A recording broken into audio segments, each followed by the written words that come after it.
हमारे यहाँ औरतें सिर्फ जवाब देती है। जीवन का ये खेल जब है, जलता सूरज चारों तरफ है, मिलन के रिश्ते ख्वाब हुए हैं, हिजर की रुत घर आई है,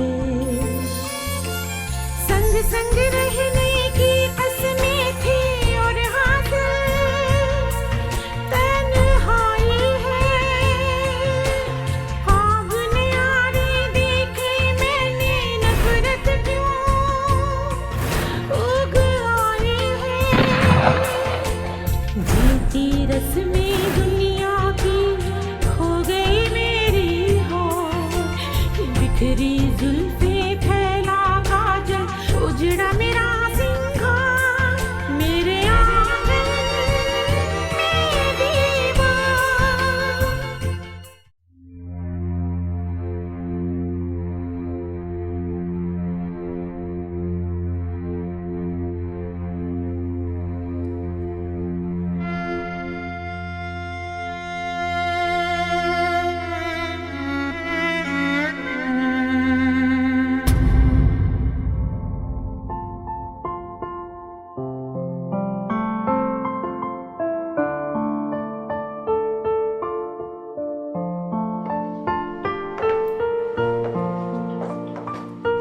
I'm sorry, मार्शल, मुझे देर हो गई।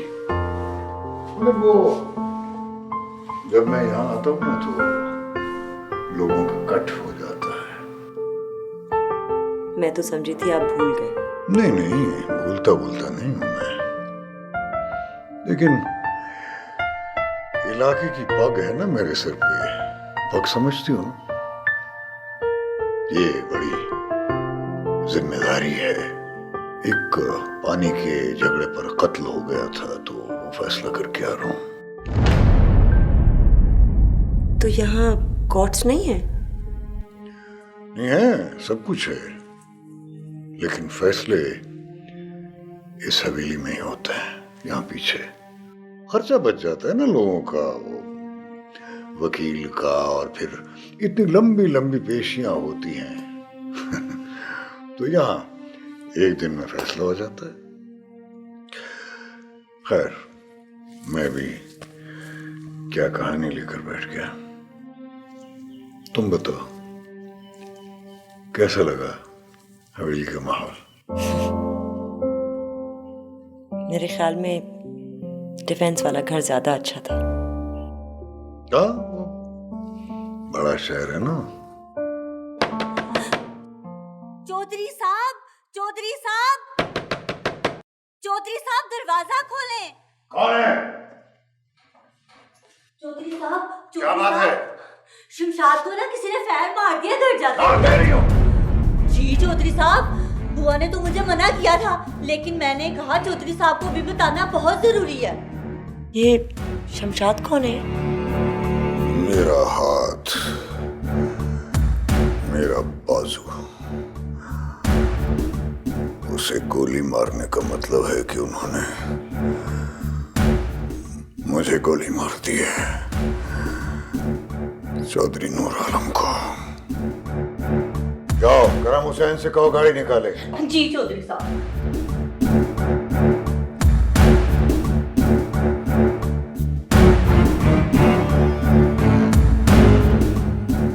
इस वक्त मत जाइए। कैसी बातें कर रही हो? तुम तो यही हो, यहीं रहना है तुम्हें हमेशा। लेकिन अगर शमशाद मर गया तो मेरा खौफ मर जाएगा लोगों के दिलों में।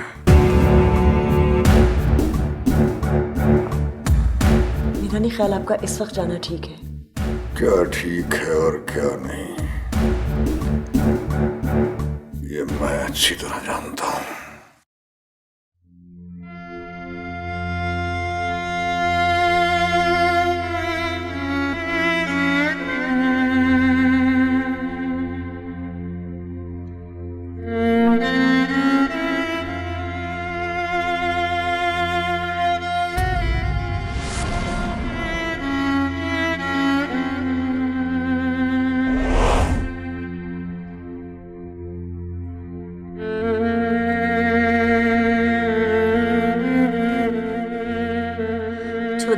जी अब तो बाहर आ जाएं।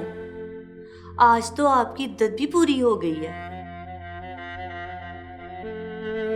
क्या सोच रही हैं आप?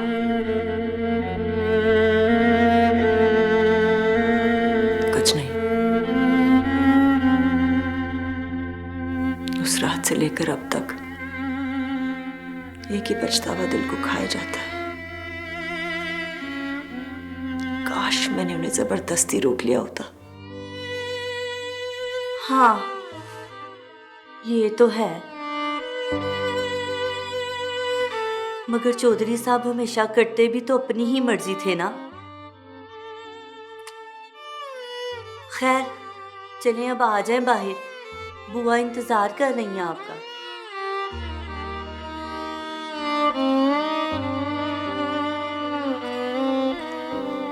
ठीक है, तुम चलो।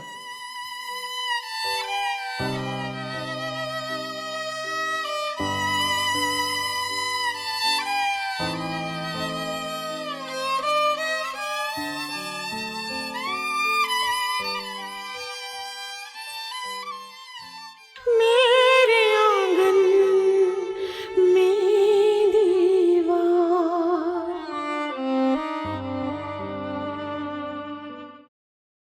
पहले मेरी बात सुन ले।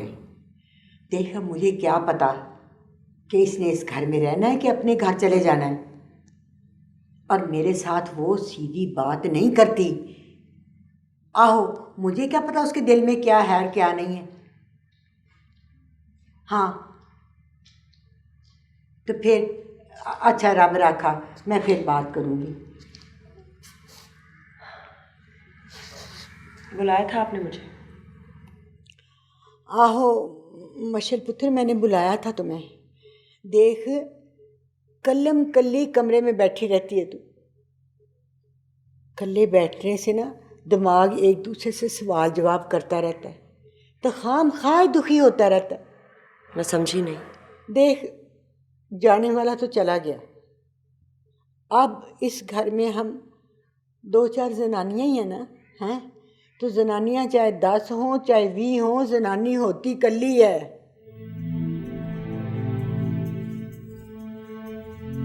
आप कहना क्या चाह रही हैं? खुल के बात करें। देख मशल पुत्र, मेरा और चौधरी का कोई खूनी रिश्ता नहीं था, लेकिन उसने मुझे हमेशा अपनी माँ का दर्जा दिया, और फिर मैंने उसकी वालदा की खिदमत इन हाथों से 40 साल की, और वो हमेशा मुझे माँ से ज़्यादा प्यार करता था, और दर्जा भी उसने मुझे माँ का ही दिया। बताएं मुझे। मैं तुझे सच्ची सच्ची बताऊं, उसने पहला ब्याह किया तो उसकी जनानी उसकी बेटी को लेके बाहर के मुल्क चली गई। उसका दूसरा ब्याह हुआ, वो भी ना चला, और फिर बदनसीबी देख, तीसरा ब्याह किया, वो भी तोड़ना चढ़ा। फिर वो किन लाडों से ब्याह के तुझे लेके आया इस घर में, और नसीब तुझे लाया और आप अल्लाह के पास चला गया। अब मुझे सोच के बता सच्चे दिल से, तो ये सारी जिम्मेदारी पूरी करेगी?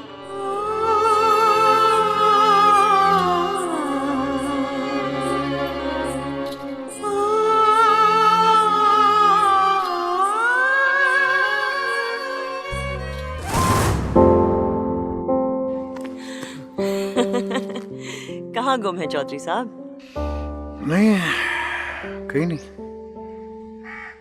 बल्कि मैं तो अभी तक उस हैरत से नहीं निकला जो तुम्हारी आंटी की हाँ सुनकर मुझे हुई। आंटी को पता है, मैं एक बार फैसला कर लेती हूँ ना तो पीछे नहीं हटती। तुम्हारे पेरेंट्स जिंदा होते तो शायद उनका फैसला मुख्तलिफ होता।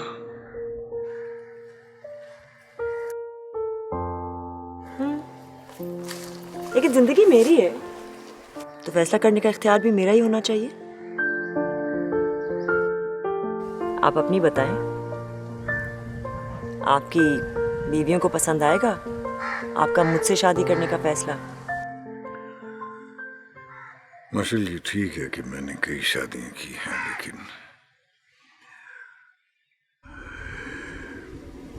मेरी जिंदगी में तुम्हारे से और कोई नहीं है। और हाँ, एक बात, क्या तुम हवेली की जिम्मेदारियां संभालोगी?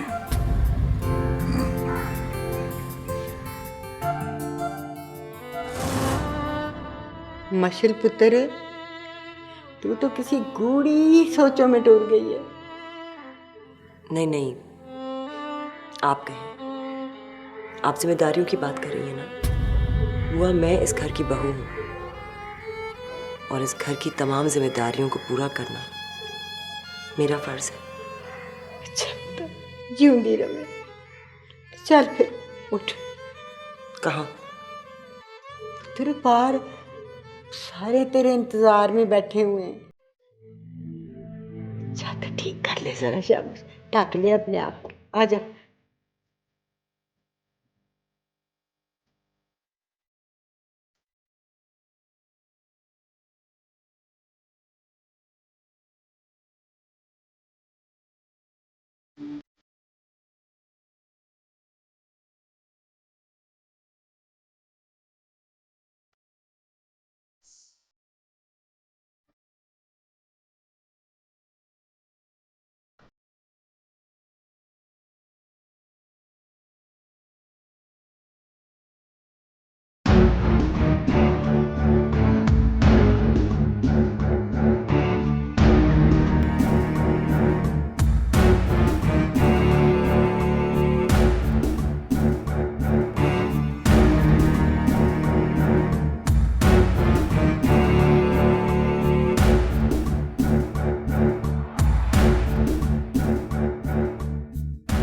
ਵੇਖ ਰਹੇ ਹੋ ਨਾ, ਇਹ ਸਾਡੀ ਨਵੀਂ ਚੌਧਰਾਣੀ ਹੈ।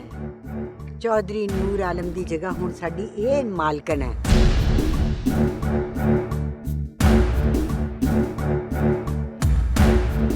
और बेटा, ये जो दूसरे नंबर पे बैठे हुए हैं ना, ये सलीम साहब हैं। इनके पास हमारी सारी जगीर, हमारी ज़मीनें, हमारी फसलें, उनका लेन देन सब इनके हाथ में होता है। और पुत्र, अल्लाह बख्शे, इनके जो वालिद थे वो भी हमारे घर के मुंशी थे। और ये जो साथ बैठा हुआ ना अयूब, ये हमारा अस्तबल देखता है। माल डंगर जितना जो कुछ है वो सारा ये देखता है। और जो ये है ना, हाँ काका, मैंने हमेशा तेरा नाम ही भूल जाता है। फयाज बुआ जी। हाँ फयाज, ये चौधरी साहब का सियासी मुंशी है। ये उनको इलेक्शन लड़वाता था और अब ये तेरी मदद करेगा। जी इंशाल्लाह। ज़िमनी इलेक्शन की तारीख का ऐलान हो गया है और मैंने आपके नाम से पार्टी टिकट भी अप्लाई कर दिया है चौधरानी जी। शाबाश पुत्र, शाबाश।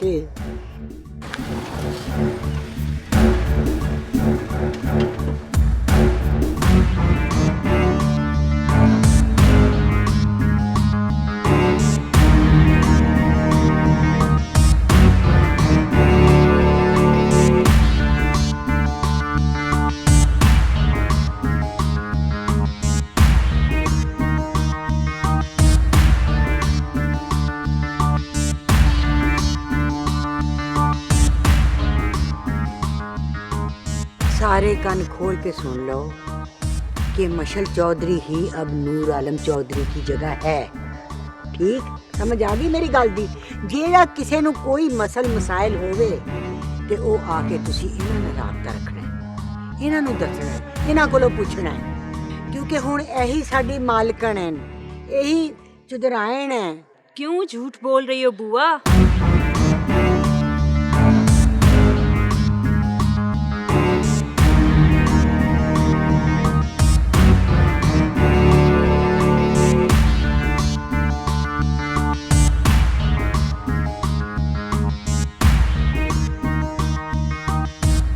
चौधरी की असल वारिस तो उसकी औलाद है। तुम नाज बीबी तो नहीं हो? तुम सारे क्या तमाशा देख रहे हो? जाओ अपने कमी कारी लगो जाके, मैं फिर बुला लूंगी तुम लोगों को। जाओ। इनको भी तो झूठ सच का नजारा देखने दो। शुक्र है बुआ, तुम पहचान तो गई। अब मेरा काम आसान हो जाए। मशल पुत्र तू चल अपने कमरे में, मैं आती हूँ, अभी आती हूँ। चल शाबाश शाबाश।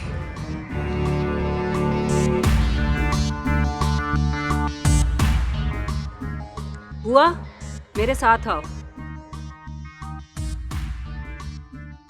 मेरे आंगन में दीवार।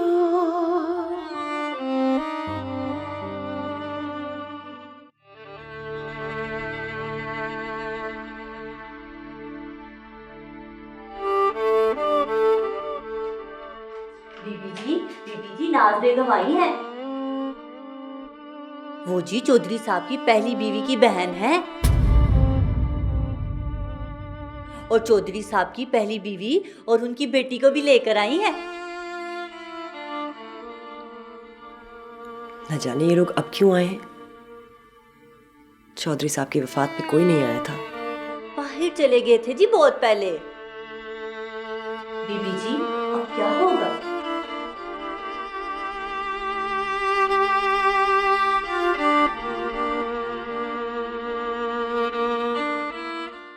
देखो नाज, मुझे तुम लोगों का कोई अता पता होता तो मैं तुम्हें इतला देती ना। चौधरी बहिश्ती तो सारी उम्र तुम्हें ढूंढने में गुजार के और अपनी बच्ची को मिलने की ख्वाहिश दिल में लेके रब के पास टूट गया। अच्छा ही हुआ। ऐ की कह रहे हो? चौधरी नूर का तो साया भी मैं उसकी औलाद पर पड़ने नहीं देना चाहती थी, इसलिए मैंने ऐसा ही किया। मगर अब उसकी जायदाद और सियासी वरासत की असल हकदार उसकी बेटी यहाँ आ गई है। वैसे तुम उस औरत को क्या पट्टियां बढ़ा रही थी बुआ? मैंने क्या पट्टियां पढ़ानी हैं? चौधरी का चेलम हुआ, सारी बिरादरी इकट्ठी हुई, सब ने रल मिल के मशल को चौधरी का वारिस बना दिया। और सुन ले, अब वो चौधरी की जगह इलेक्शन भी लड़ रही है। मैं तो उसे आज ही निकाल बाहर करूंगी। इस घर में उसका रह क्या गया है? वो अपने मेके वापस क्यों नहीं गई अभी तक? वाह भाई वाह, चौधरी बहिश्ती बड़े प्यार और मान से उसको इस घर में ब्याह के लाया था। और मेरी बहन के बारे में क्या ख्याल है आपका?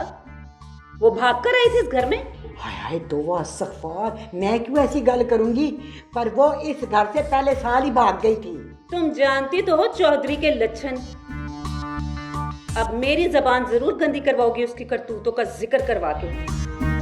नाज बीबी, चौधरियों के लड़के ऐसे ही होते हैं। और फिर चौधरी बिश्ती तो इतना अच्छा हो गया था जिसकी कोई हद नहीं। 2 बार तो वो इलेक्शन जीता और शहर में जायदाद अपनी दुगनी कर ली उसने। कोठियाँ बनाई, कारखाने बनाए, लोगों के काम करने के लिए उसने NGO बनाइयाँ। खैर उसने जो भी किया रहने दो। बरादरी में खबर दे दो कि चौधरी नूर आलम की असल हकदार उसकी बेटी यहाँ आ गई।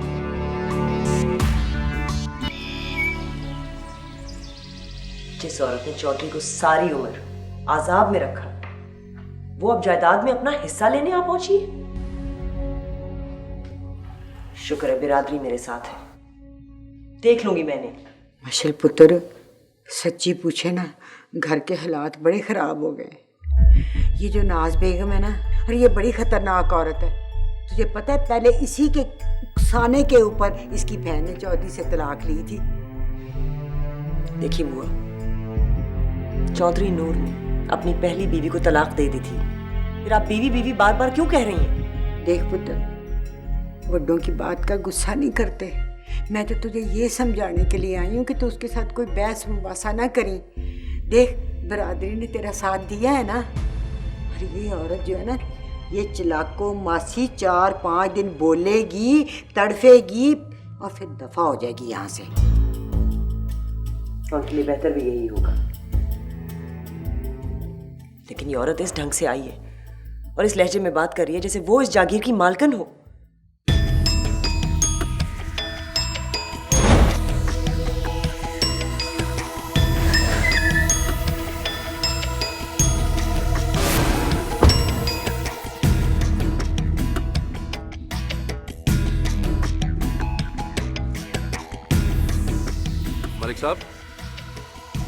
आकू मलिक साहब, चौधरी नूर आलम की हवेली की खबर लाया हूँ। वहां पे तो सब पुट्ठा सीधा हो गया। ओए, अब वहाँ क्या हो सकता? चौधरी मर गया, कहानी खत्म। नहीं मलिक साहब, कहानी तो अब शुरू हुई है। चौधरी की बीवी अपनी बहन और बेटी को लेकर 20 साल बाद हवेली में वापस आ गए हैं। क्या? जी मलिक साहब, अपना हक मांगने। और जो बरादरी ने नवी चुदरानी को बड़ा बनाया था ना, उसको भी अपनी जान के लाले पड़ गए हैं।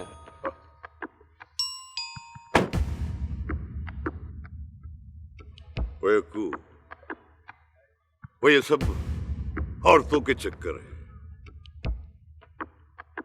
जब कोई अमीर बंदा मरता है ना, तो उसके कई वारिस पैदा हो जाते हैं, और गरीब मरता है तो उसके असल वारिस भी इधर उधर हो जाते हैं। वह अपना हिस्सा पानी लेके वो भी चली जाएगी। अब